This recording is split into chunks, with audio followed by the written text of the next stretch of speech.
Welcome to The Source, where we combine the headlines with in-depth conversations with the newsmakers themselves. I'm Pinky Webb. Today on the program. From strict monitoring of public markets to putting an entire barangay in a 24-hour shutdown, the city government of Manila pushes for tougher measures against quarantine violators. Also, we get an update on the capital's COVID-19 mass testing drive and its financial assistance program. Manila Mayor Isko Moreno tells us more live. And later, stories from the front lines. A child wears a giant plastic bag to hug her mother, who's working as a frontliner. And a daughter going the extra mile to greet her dad on his special day.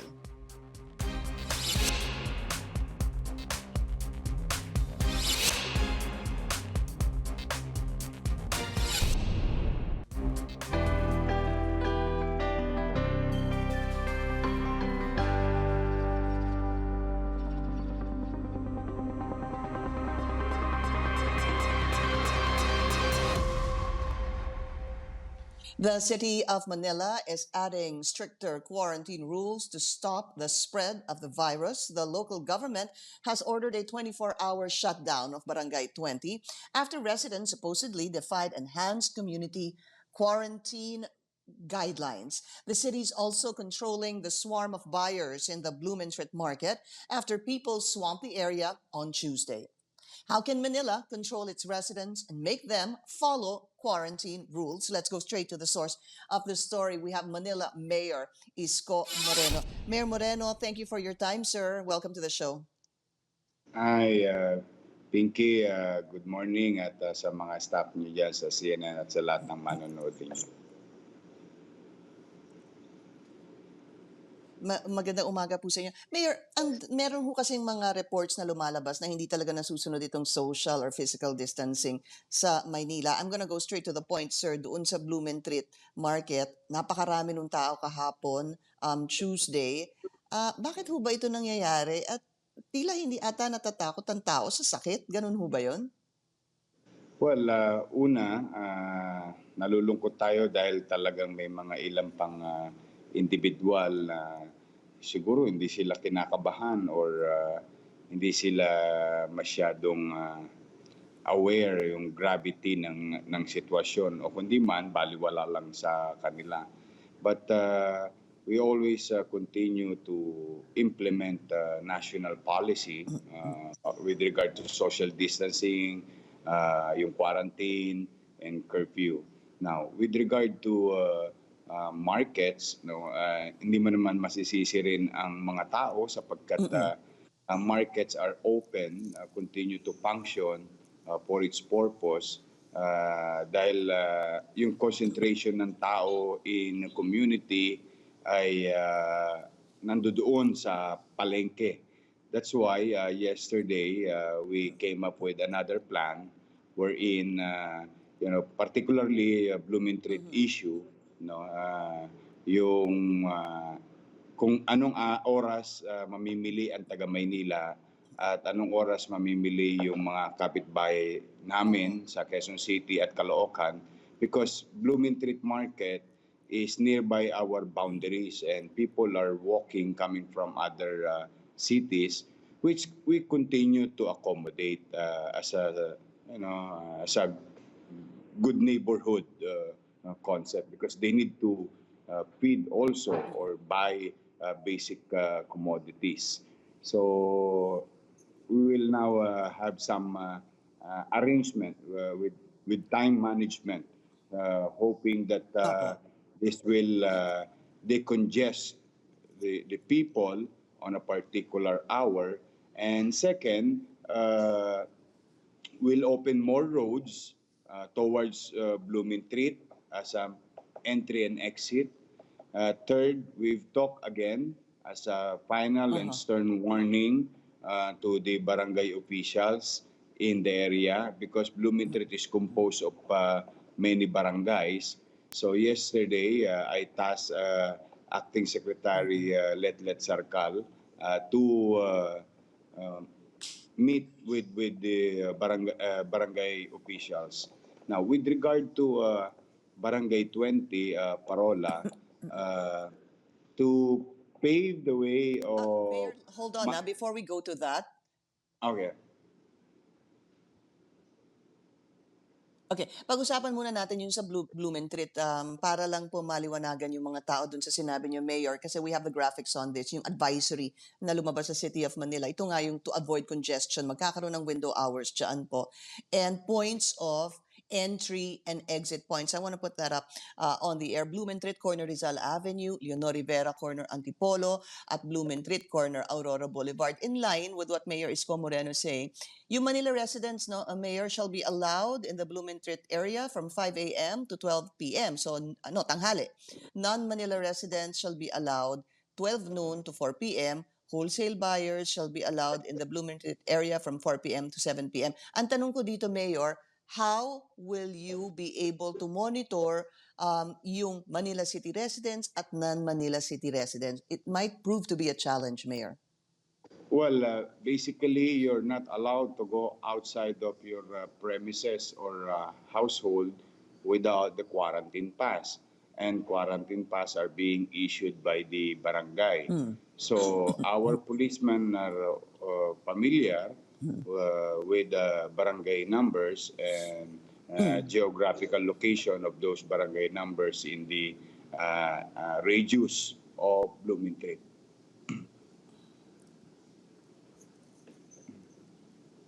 Okay. So, yun po ang magiging basehan doon. And then, sir, before we go to Barangay 20, Tondo, yung Parola Compound, papaano ho, makikita ho ba natin ang mas maraming, for example, personnel in and around the area, sir, para masunod itong social distancing around the Blumentritt Market, sir?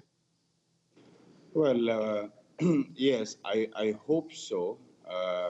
But Bloomingtreet is just one place of area of concern.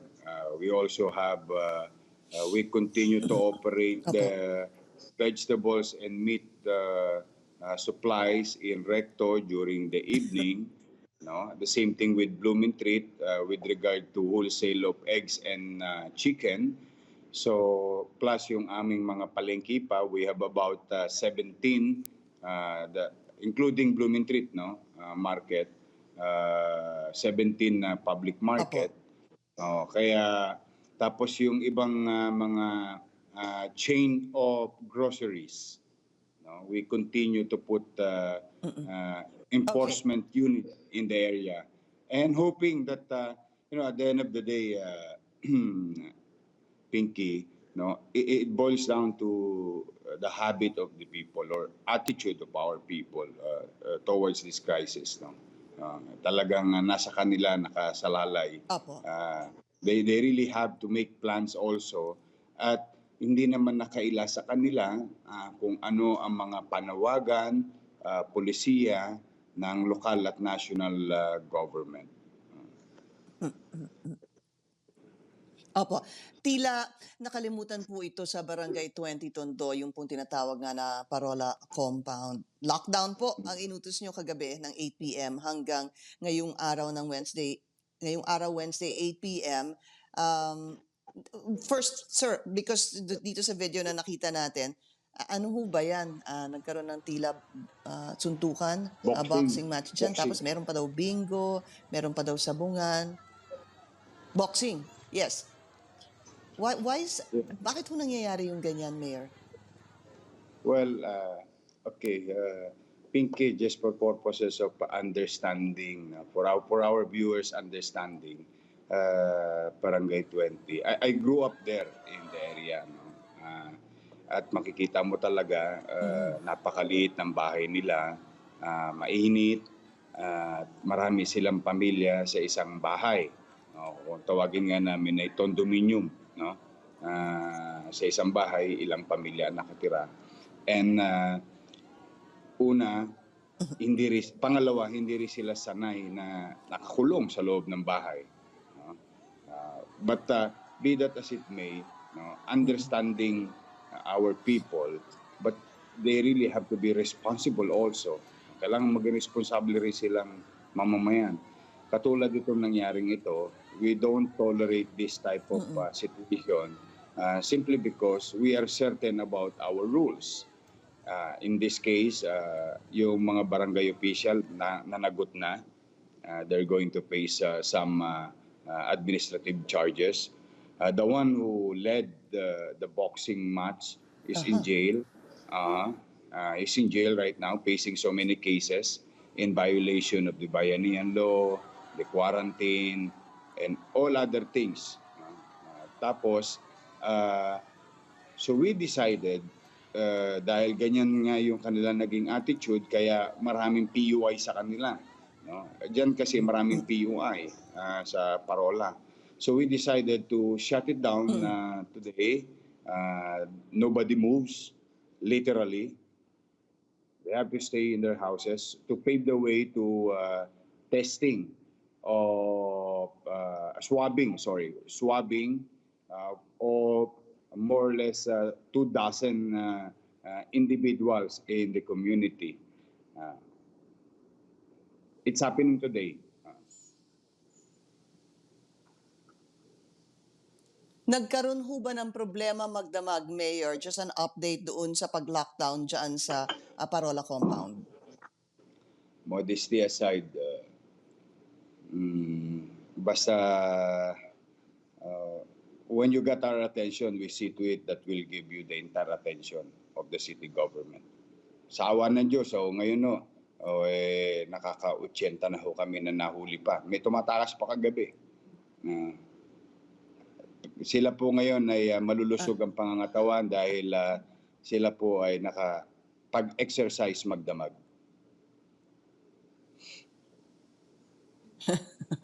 Mayor, it's nice to put this into context. Ano po, kasi dito po sa National Capital Region or Metro Manila, that has the most number of COVID-19 patients. This city, yung NCR po, has a population of 12 million people, and it's also the most populated region in the country. At pagtingnan pa po natin, i-break down natin yung cities dito po sa NCR. Ang City of Manila, ang most densely populated with, ayan po, 71,000 people per square kilometer. Kayo po number one dyan. Experts are saying, sir, na yung social distancing needs to be implemented or complemented rather by mass testing. So with facts like that, Mayor, no, number one kayo, 71,000 most densely populated per square kilometer. What kind of a challenge is it? And ano hong naiisip niyong novel plans o bagong paraan para po ma-implement itong social distancing? Well, I, for one, continue to remind our people, walang humpay na paalala, mga ano pa mang uri na pamamaraan na ipaalala sa kanila. Kailangan talaga namin maghiwa-hiwalay, magdistansya sa bawat isa. Also, pangalawa, we're utilizing the barangay. We have about 10,000 barangay officials. We have about 896 barangays and about 20,000 tanons who are really also doing their best. You know, people are tired. Sa mga to, wala naman itong sweldo. But they're doing a very good job, with all honesty. I can honestly say that they're doing a very good job, yung mga barangay. But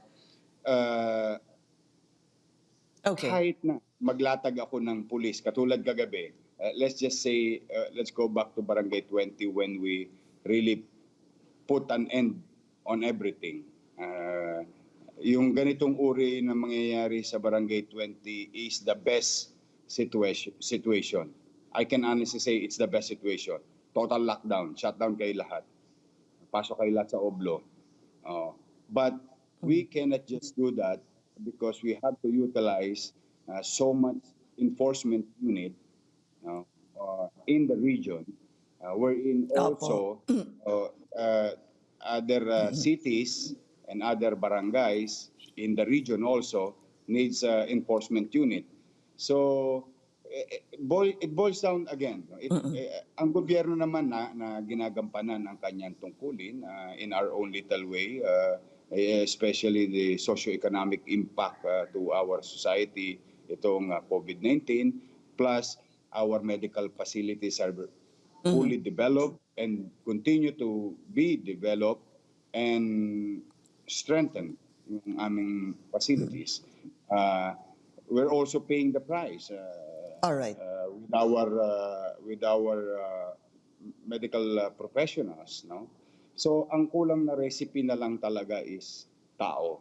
And Okay. and I believe people are really cooperating. Most, I can honestly say also, going around the city, most, no, at least mga 80% ng mga pamayanan sa Maynila ay talagang nasunod naman. May mga areas of concern Sumusunod. lang wherein there is Okay. All right. congestion of people. Okay. When we come back, we're going to talk about Manila providing additional cash aid to its poorest residents, and pag-usapan din po natin yung tinatawag na mass testing dyan po sa Maynila. This is The Source on CNN Philippines. We'll be right back.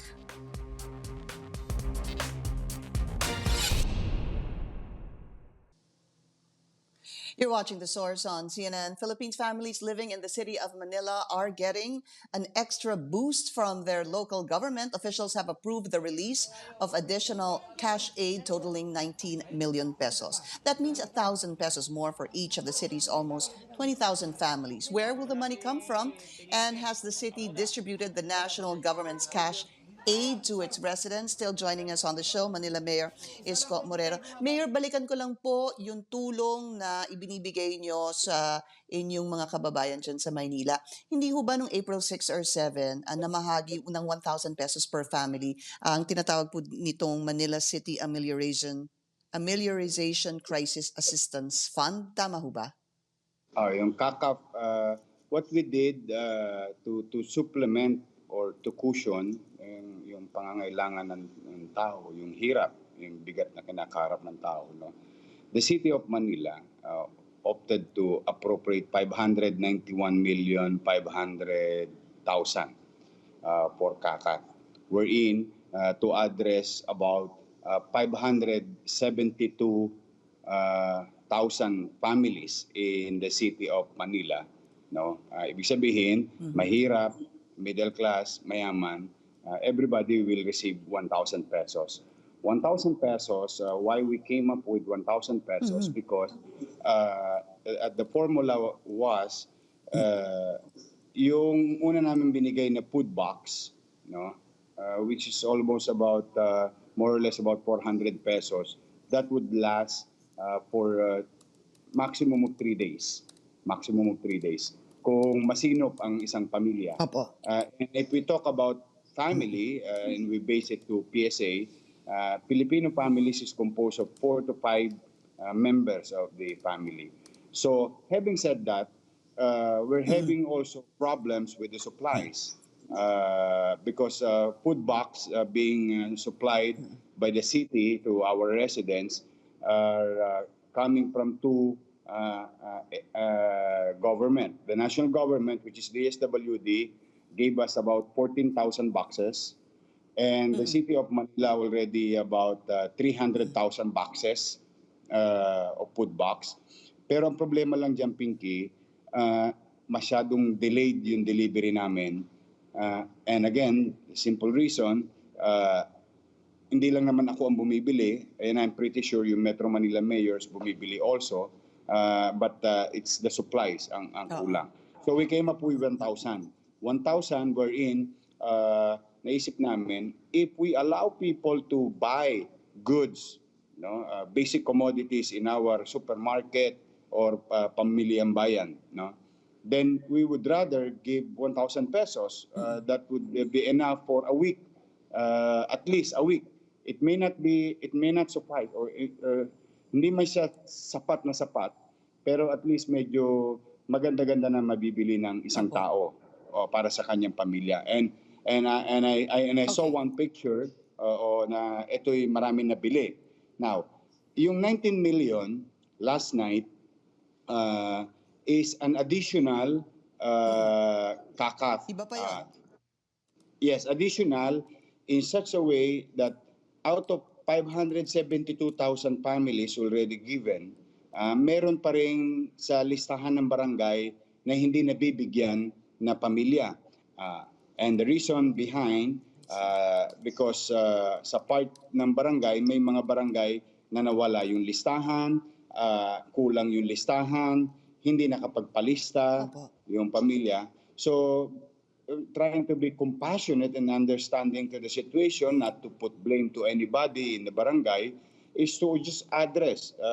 And there is an initial reconsideration request from barangays at lumabas ito ng almost 19,000 families, about Okay, 100 I barangays. understand.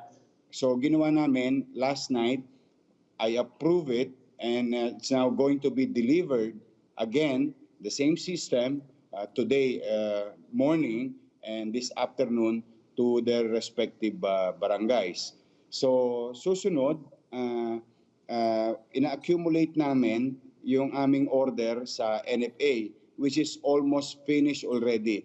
The City of Manila ordered 2.5 million kilos of rice, about 50,000 sacks of rice, to address again the same number of families, mahirap, middle class, mayaman, will be given about 3 kilos of rice for our third tranche. So bags, cash, rice, and I hoping see. to buy time, and kung may extend o hindi may extend yung ECQ is another thing. It's not up for us to decide, and we are waiting guidelines from the national government. So these are the things that Opo, the city has opo. been doing, and we continue to deliver boxes even though it's delayed Okay. already. Uh, Mm-mm.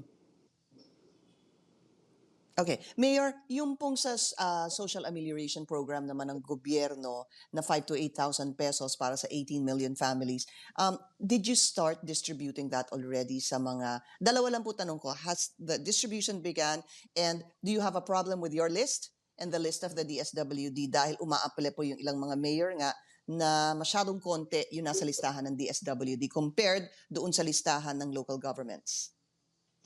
Well, ang good thing, ang Manila is one of the first who received the social amelioration program of President Duterte.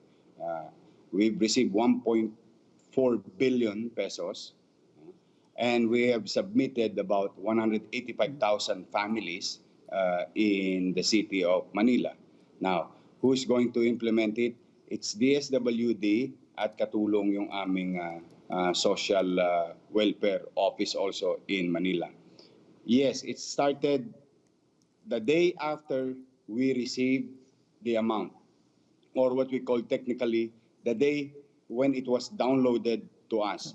So our social welfare and DSWD Opo. personnel are going around the city.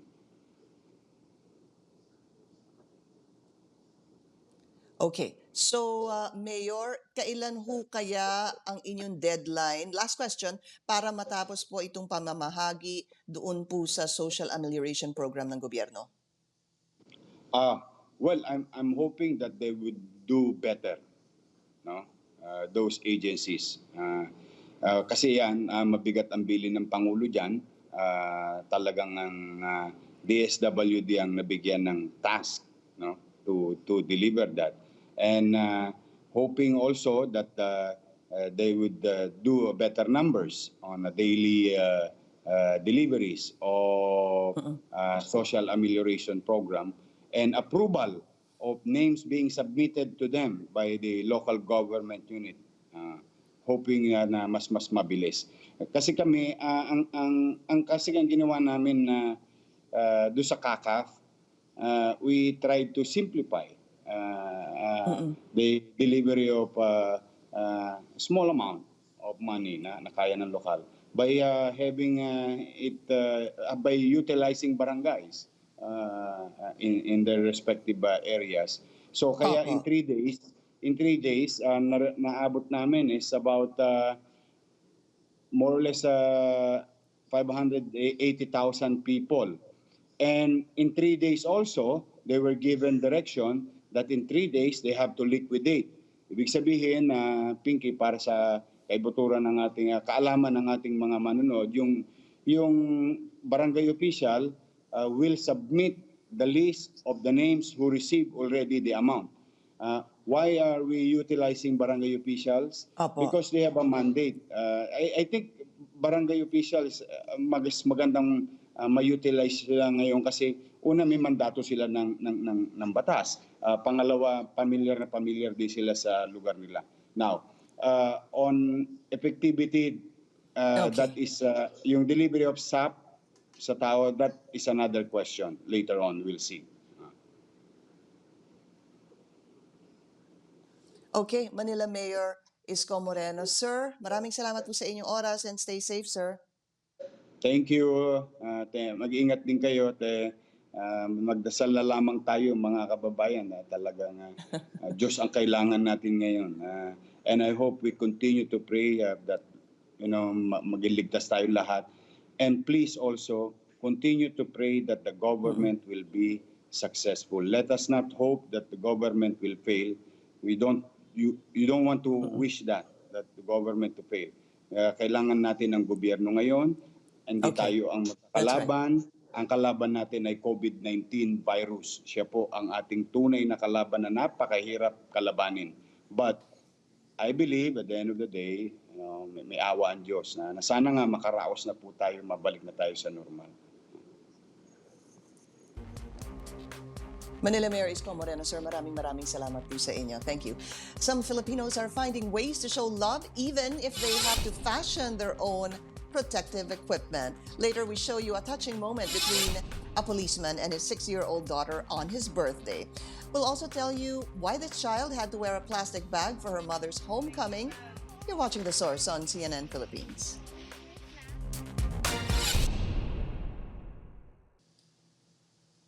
Sometimes the pain of separation can be overwhelming.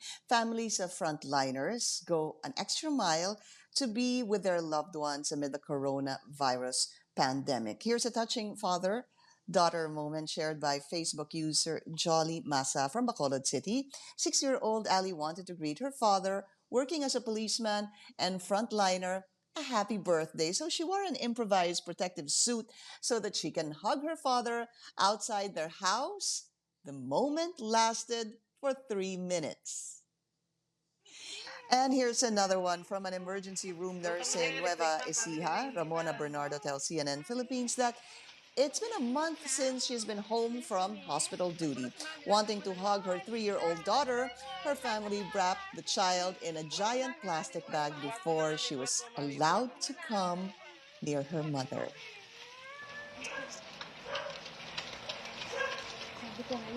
Miss Mami? Mama? Mama? Ha? Uwi na uwi? Uwi na si Mami?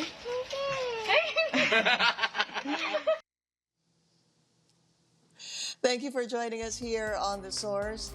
I'm Pinky Webb. You're watching CNN Philippines.